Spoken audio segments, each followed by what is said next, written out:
Au-dessus, on va passer sur un écran qui va être plus gros et sur un instrument type tablette. Ça va être le 6 Evo 2, deuxième version du 6 Evolution. Donc voilà, l'avantage de cet instrument, c'est qu'on a un écran qui est beaucoup plus gros. C'est un écran e-ink, c'est-à-dire que l'écran ne transmet pas de lumière, il réfléchit seulement la lumière extérieure, donc on est comme de l'encre sur papier, c'est très clair, très contrasté, et ça économise énormément de batterie. C'est un écran qui consomme presque rien. On a une cartographie, ça va être le gros avantage du 6 Evolution, c'est qu'on a une cartographie détaillée.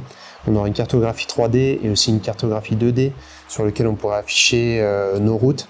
On peut afficher les thermiques qui sont utilisés sur la base de thermiques KK7 pour avoir les thermiques principaux suivant la saison. On peut aussi afficher nos flying buddies, donc nos amis qui seraient en vol autour de nous, et de voir leur position sur la carte avec leur altitude, taux de montée, etc.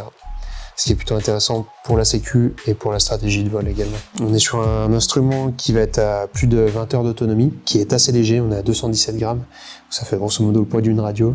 Et c'est un instrument qui a aussi, en plus des autres, la technologie ADSL, donc c'est-à-dire un système de visibilité par des aéronefs qui utiliseraient aussi la technologie ADSL, qui est en train d'être développée par une agence européenne, l'ESA. Pour cet instrument de base, sans ADSL, on est à 699 € et on est pour 50 € de plus avec le module ADSL, 749 €.